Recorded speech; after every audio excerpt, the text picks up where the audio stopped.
7 at the West Horseshoe benefited Albuquerque because he'd rather skip high and regularly bide his time, but then the traffic just took all that away again at turn 6. Kumiko Kobayashi, can I draw your attention to the Japanese in 4th place, has got the gap down to Harry Tincknell to less than a second now, because he was able to lap a full second quicker from the man from the southwest of England. And Tincknell under pressure, but not from the cars ahead of him for this final podium slot. Mazda have worked incredibly hard to be in that position, and you get the feeling Tincknell's going to have the elbows out to keep the Allied Cadillac behind. Still waiting for the pit stop from the leading LMP2 car. Town Motorsport by 32 seconds over Era Motorsport, 8 from 18. Jordan Taylor and Tom Milner ahead of the BMW by 13 seconds as the Corvette machine rolls on. Farfus in 3rd, Per Guidi in 4th, LMP 3, Riley Motorsports from Sean Creech from Mulder. It's them together on the timing screens. They split them by laps, though, and as far as their positioning is concerned, and Winwood Racing with Maro England at 57 AMG GT3, 15 seconds to go. And Marciello, Raffaele Marciello in the Sun Energy Quad AMG, 7.5 seconds ahead of Caldarelli, who's 8 seconds ahead of Wright Motorsport in 4th position. It's the front of the field that has our attention as Johnny Palmer is watching Philippe Albuquerque on the high banks in turn 2 again. Should be alright, I think, into the stop this time. Has a sufficient gap again. Traffic at the Western Horseshoe benefiting the race leader, and the chaser, Rangabanda Zander, had to go very wide indeed. Took many a curve on the exit of the second Horseshoe. Just struggled really for track position, had all the grip that he needed, and couldn't apply the throttle as early as Philippe Albuquerque, and the gap's going to extend very slightly in the favour of the race leader. Also, Harry Tincknell has rectified that threat to an extent. Kobayashi has gone back to 1.2 seconds into the pits. Is that Renga? That's a puncture. It's a puncture. Right rear again. Right rear again. That's exactly what happened before. And there is the race. Right there. Now, was there a touch? What has happened? Or is that just gone? It was Scott Dixon at the wheel.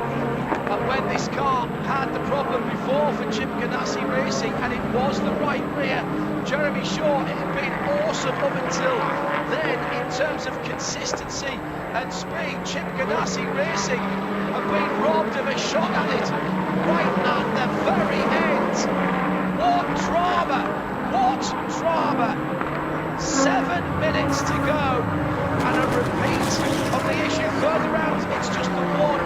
Further out the track, just the one now. I didn't see it coming together there, but there's consternation with Taylor Racing. Or do they think, dare they think now, Johnny Palmer, that they've got this race won? Eddie down at Konica Minolta, this is ours to lose now. We are 5 seconds in front with 6.5 minutes to go. They were expecting full-on pressure all the way to the flag. I don't think they were close enough to run in contact. It was the overlapping into turn 4, 5, 6 laps ago. And the run to the end of that lap, they were far enough apart to nowhere risking contact. And then all of a sudden, a very high shot. I just noticed that the lock-on was slowly going into the pits, and big lock-on. I thought, okay, that's very much on the limit. Or is it a rear tyre going? That's exactly what it was. Rear right going. Thankfully, he was in a reasonably good place to get into the pits and back out again. But there goes your chance of winning the race. And the Mazda's into seconds now. Yes, and we've got a significant moment share Adam in LMP2 as Tower Motorsport picked from the lead. Which means that the leader is now Era Motorsport. They have at least a 20-second lead, and this is truly a fairy tale with 5.5 minutes to go. Can they hold on? Jeremy Shaw, what a shame. We were really setting up for a grandstand finish with exceptional, quick, consistent laps before that right rear problem in the feed for the 0-1 Chip Ganassi Racing car. Yeah, absolutely. I think a little contact between those two. Look, I don't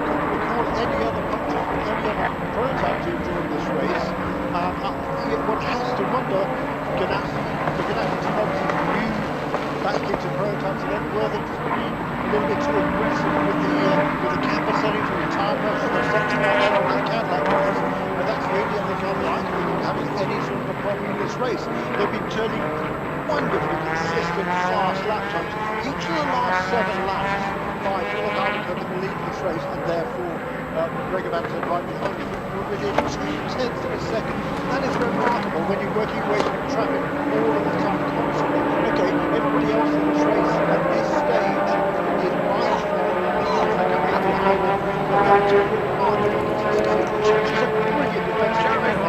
change for second place. Kobayashi's gone through in the second place. He was catching Tingnell. He's gone through in the second position. Accurate Cadillac Mazda now, just what we thought Mazda and Harry Tingnell might have been doing a great job and getting somewhere close. The battle has gone the way of the Ally Cadillac, and down in GT Daytona, Rafael Marciello with 16 seconds. He's not going to make that. Might have to do a little bit of fuel saving as they came in with 52 minutes to go from Henry. Johnny Palmer, Kobayashi now. It is the challenger. Surely Acura and the new relationship with Wayne Taylor Racing, surely they will not be denied at this point. But Kobayashi, don't tell him that.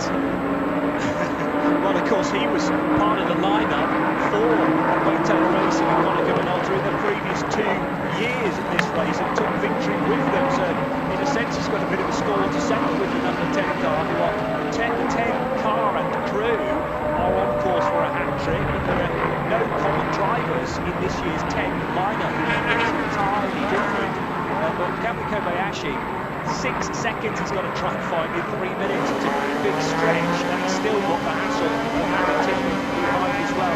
Harry's only 3 and a bit tenths adrift in that Mazda, so let's see whether he can offer a response. Getting very, very close indeed under braking as they head through turns 1 and 2.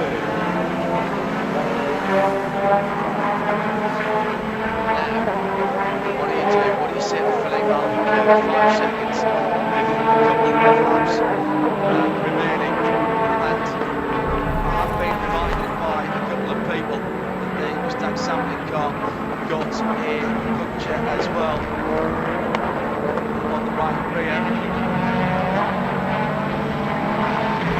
down towards turn 1, just watching there. Kobayashi going over the top of Harry Tingley and claiming second position.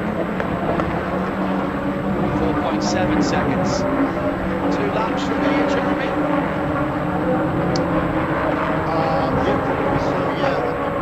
Just remarkable racing has done here. I mean, what a battle between these two, between those two great teams. Chipping out the race. They've won this race over 6 times. Wayne Taylor's won it twice as a driver and 4 times as a team owner. It's been a remarkable effort by this team. Brand new switch to the Acura chassis for this season, and it's very, very close now. And the white flag, in fact, is out. 3.5 miles to go. What a day this could be for the win, for the Taylor family. Their team with one of their sons leading Jordan Taylor, bringing the Corvette home to a famous victory in the GT Le Mans category. It's back up to 5 seconds. Harry Tingley has not given up second place, by the way. Juan Montoya's 46 seconds further back in third, picking his way through carbon fibre to a second place. Depending on what goes on, the last lap has started. There's the battle for second position. Just coming onto the infield now as the leader heads onto the high banks for the 807th and final time. Considering the amount of full course yellow that we've had, to be well over 800 laps in 33 is the distance record. Just shows you the pace that has been set when we have been green. And the last half a lap now, what noises is Philippe Albuquerque hearing in that car? Ricky Taylor, Alexander Rossi and Helio Castro Neves have done their part. It's the Portuguese driver who's been given the honour to bring it home, and they've had to scrap for it.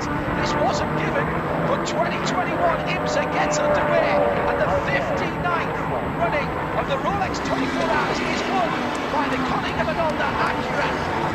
Kobayashi comes home second.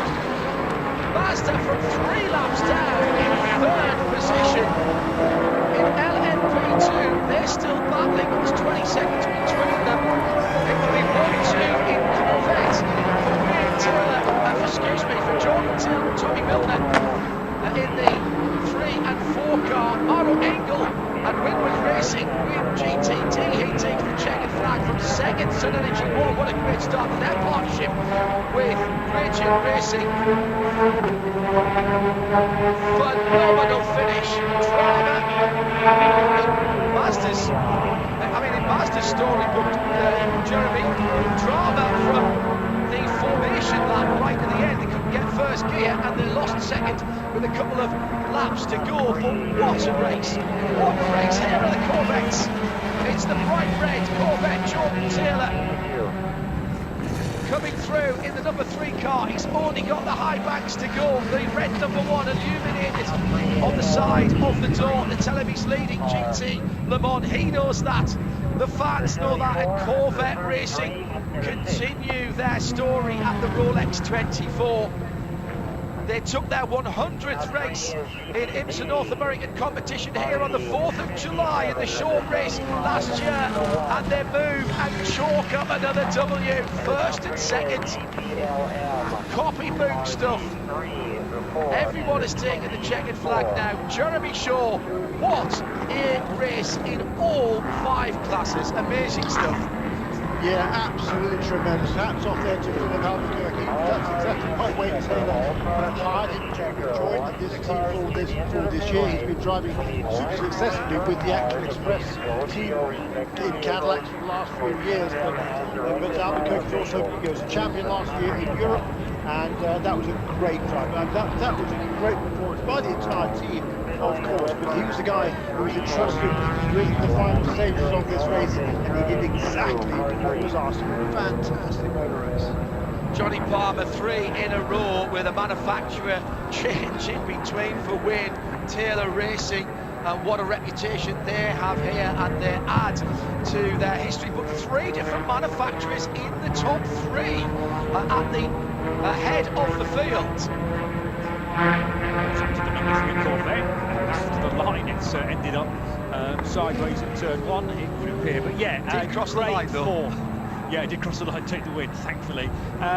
Of the last 5 years of this race, Wayne Taylor Racing have won 4 of them. 3 with the Cadillac DPI and now with the brand new car, and they seem to have missed absolutely nothing in that transition between one DPI to the other. All the strategy's gone with them, all that experience, a new driver lineup as well, remember, for 2021, but it doesn't seem to have mattered because they have battled and scrapped throughout all of that. There are so many little private battles that I'll probably need the next couple of days to really interrogate over the hours, but Philippe Albuquerque put in for that closing stint. But I remember, the times when Rossi was at the wheel, Elio Castroneves worked incredibly hard, and of course Ricky Taylor, the other son of Wayne, all playing their part to get yet another victory for car number 10. And Jeremy Shaw, what started the relationship between Wayne Taylor Racing and Acura? When we did our preview, what seems a million years ago in some respect, we talked about how well Penske and that organisation had done. They won championship here in IMSA with Acura, but they didn't get the big win in the endurance race, and first time out of the box with Wayne Taylor Racing, arguably the biggest IMSA race, the Rolex 24, and Acura win it with Wayne Taylor. Extraordinary stuff. Absolutely, and they struggled last season. I mean, the Acuras were basically last at the end of the race last year. They had some niggling problems during the race. Really no problems at all for number 10 today. It's a real team performance, and what a day for the Taylor family.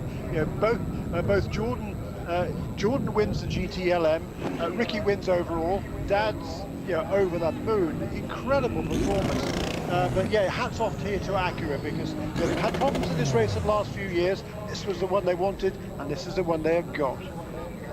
GT Le Mans, the other pro class, Johnny, I said part of the way through the race that I like the way the Corvettes were running this race. It seemed to me they had something in hand, and certainly when the BMW got ahead, it almost seemed like the edict came from the pit box, right, okay, it's go time now, guys, and off they went. The pass for the lead was extraordinary coming out of turns 2 and 3, and then they re-established themselves in P1 and 2 and basically drove away from that point.